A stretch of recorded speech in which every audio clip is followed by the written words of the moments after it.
Buenos días, nosotros somos guías mayores de la Asociación Metropolitana, del Club Centinelas. Mi nombre es Aldonay Hernández. El mío, Uzi Martínez. Estamos participando en un evento de oratoria, el cual lleva por título Un poder maravilloso que convence. Este título está basado en el libro El Camino a Cristo. Nuestro propósito con este tema es dar a conocer a las personas el maravilloso amor de Dios. Nos encontramos en una sociedad en la cual no sabemos cómo satisfacer el vacío que tenemos a pesar de los logros que llevamos. Pero realmente lo que nos hace falta es acercarnos a Dios y pedir su perdón. Pero ¿cómo nos podemos acercar a Dios? Aun cuando inconscientemente tenemos la necesidad de buscar a Dios, el simple hecho de tener ese sentimiento nos reafirma que realmente la única salida es buscar a Dios.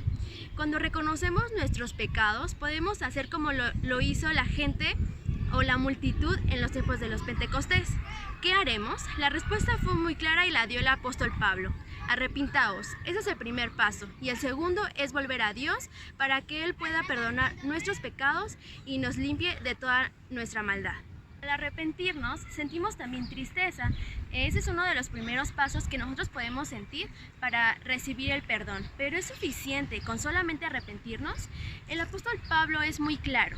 Primero hay que arrepentirnos y después tenemos que buscar a Dios, que es una de las cosas fundamentales para nuestra vida cristiana. El nosotros buscar a Dios nos hace hacer un cambio eficaz y realmente voluntario. Pero, ¿qué es en realidad el verdadero arrepentimiento? Arrepentirnos del pecado es sentirnos tristes de pecar, no sentirnos tristes como muchos pensamos por un castigo quizá que nos vaya a causar ese pecado. Un ejemplo claro es del faraón. Cuando Dios lanzaba sobre Egipto las plagas, el faraón en su corazón no se arrepentía completamente, se arrepentía por el sufrimiento que le causaba, mas no por el pecado en sí. ¿Y qué pasaba después cuando cesaban las plagas? El faraón impedía que el pueblo de Israel se fuera. Eso no era un verdadero arrepentimiento. Otro claro ejemplo de un arrepentimiento que no es genuino es, por ejemplo, cuando tú te enojas y ofendes quizá a un amigo, quizá a tus padres, y piensas más en las consecuencias que esto te va a traer que en la causa de tu pecado, que en la causa de tu pleito, de tu discusión. Eso deberíamos de hacer, ver el origen y repudiarlo y odiarlo y lamentarnos. También entristecernos, ponernos triste porque a causa de una cosa que podríamos haber evitado, nos peleamos y nos conflictuamos con alguien que amamos. Ese arrepentimiento podríamos lograrlo viendo a Dios, viendo a la luz de Dios, que es quien nos proporciona ese arrepentimiento. Un arrepentimiento genuino bíblicamente, por poner un ejemplo, es el arrepentimiento de David, una oración que él elevó a Dios cuando se arrepintió de corazón. Podemos leer en Salmo 51, que nos dice: Tenme piedad, oh Dios, según tu amor. Por tu inmensa ternura, borra mi delito, pues mi delito yo lo reconozco. Mi pecado sin cesar está en mí. Crea en mí, oh Dios, un puro corazón, un espíritu firme dentro de mí renueva. No me rechaces lejos de tu rostro, no retires de mí tu Santo Espíritu. Vuélveme la alegría de tu salvación y en espíritu generoso afiánzame. Líbrame de la sangre, Dios, de mi salvación, y aclara mi lengua tu justicia. Sentir un arrepentimiento como este es lo que Dios nos pide, un arrepentimiento genuino, donde pidamos un cambio de corazón, donde podamos pedir a Dios que nos renueve y que nos haga una persona nueva. Pero, ¿qué es primero? Primero debemos de arrepentirnos y después ir a Dios. ¿O primero debemos de ir a Dios y después Él nos va a dar el perdón? Es decir, después nos vamos a arrepentir. Es ahí donde todos cometemos un error. Pensamos que primero debemos de arrepentirnos nosotros mismos, es decir, solos, sin ayuda de Dios, para después ir a Él, porque pensamos que no somos dignos de su perdón. Pero no es así, nosotros solos no podemos arrepentirnos genuinamente. Debemos vernos a la luz de Dios, a la luz de la cruz, porque Él fue el único quien no cometió pecado. Él fue el único que, conforme a su vida, conforme a sus enseñanzas, nos indicó el camino a seguir para vivir una vida plena. No sin pecados, porque no somos perfectos, pero imitándolo a Él podemos conseguir una vida bien, y si algún día pecamos, podamos arrepentirnos genuinamente. Pero para experimentar un arrepentimiento, primero debe de haber un pecado, ¿verdad?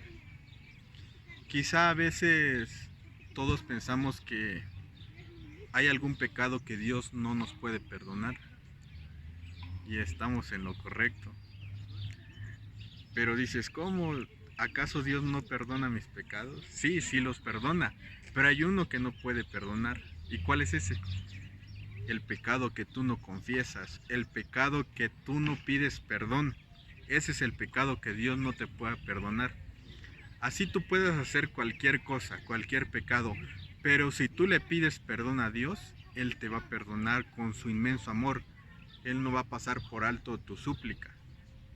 Por eso, aunque a veces nos sintamos indignos quizás de no ser lo suficientemente buenos para Dios o para la sociedad o para los demás, no debemos de pensar eso.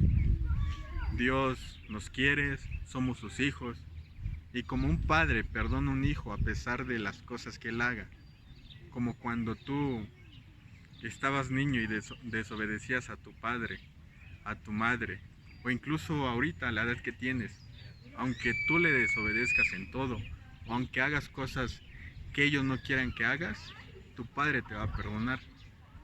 ¿Cuánto más Dios, que es el Padre de todos, no nos puede perdonar? Claro que sí, Dios nos perdona. Por eso debemos de exclamar como el salmista y decirle a Dios: examíname, oh Dios, y conoce mi corazón. Pruébame y conoce mis pensamientos. Mira si voy en el mal camino y guíame por el camino eterno. Como hemos visto, el amor de Dios es incomparable. A Él no le importan las faltas que nosotros hayamos cometido.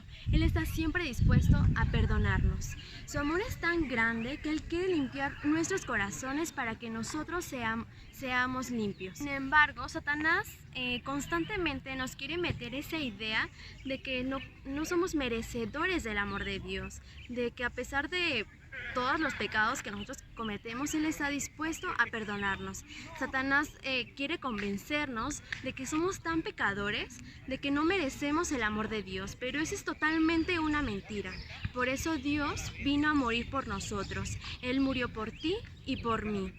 Por eso nosotros debemos de aceptar el amor de Dios, debemos de ser conscientes de que Dios hizo un gran sacrificio por nosotros. Por eso es que nosotros debemos de tratar de pecar menos, debemos de enfocarnos solamente en la vista de Dios. Cristo preguntó a Simón en un relato pues muy simple, por así decirlo. Esto se da en un relato que es de dos deudores que debían a su señor. Uno debía poco, el otro debía una importante cantidad. Sin embargo, su señor los perdonó a los dos. La pregunta es: ¿quién le amará más? ¿A quien le perdonó mucho o a quien le perdonó poco? La respuesta es muy simple. a quien le perdonó más. ¿Y a ti cuánto te ha perdonado Dios? Solamente tú sabes cuánto te ha perdonado Dios, si te ha perdonado mucho o ha sido poco. Sin embargo, la decisión es tuya. ¿Cuánto le amarás tú a Él? ¿Le amarás mucho o le vas a amar poco? Está en nosotros tomar la decisión de amarle. Él ya vino a hacer el sacrificio de morir por cada uno de nosotros. Ahora nosotros tenemos que tomar esa decisión por Dios. Tenemos que aceptarlo a Él, tenemos que amarlo a Él por cuanto Él nos ha amado. Nosotros hemos tomado la decisión de amar a Dios. ¿Y tú, qué decisión tomarás?